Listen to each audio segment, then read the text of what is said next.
What we celebrate at Christmas is not so much the birth of a baby, as important as that is, but what's so significant about the birth of that particular baby is that in this birth we have the incarnation of God Himself.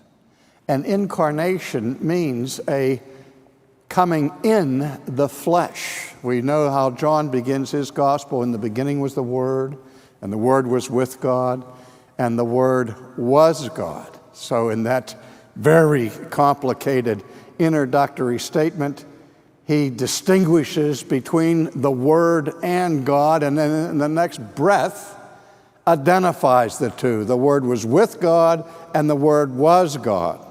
And then at the end of the prologue, he says, and the Word became flesh and dwelt among us.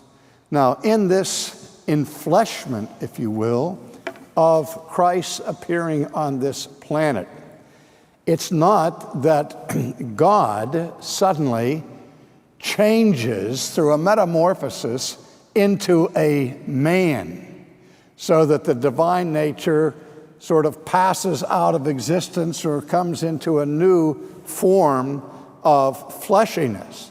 No, the incarnation is not so much a subtraction as it is an addition, where the eternal second person of the Trinity takes upon himself a human nature and joins his divine nature to that human nature for the purpose of redemption.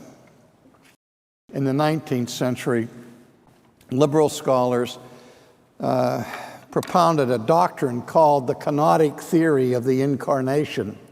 And you may have heard it, the idea being that when Jesus came to this earth, he laid aside his divine attributes so that the God-man, at least touching his deity, no longer had the divine attributes of omniscience, omnipotence, and all the rest.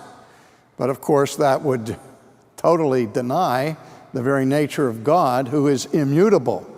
Even in the incarnation, the divine nature does not lose his divine attributes. He doesn't communicate them to the human side. He doesn't deify the human nature. But in the mystery of the union between the divine and the human natures of Jesus, the human nature is truly human. It's not omniscient. It's not omnipotent. It's none of those things.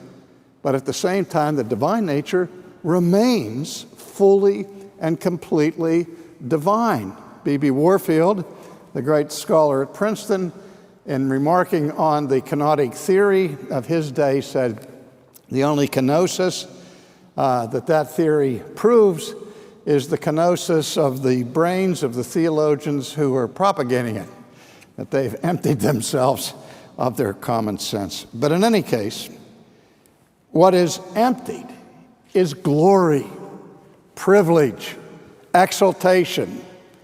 Jesus, in the incarnation, makes himself of no reputation.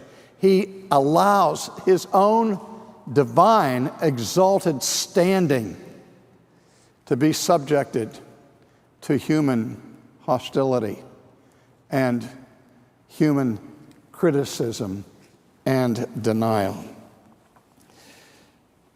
He took the form of a bondservant, and coming in the likeness of men.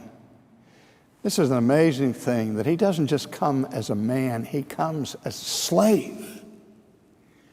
He comes in a station that carries with it no exaltation, no dignity, only indignity. And being found in appearance as a man, he humbled himself and became obedient even to the point of death, the shameful death of the cross.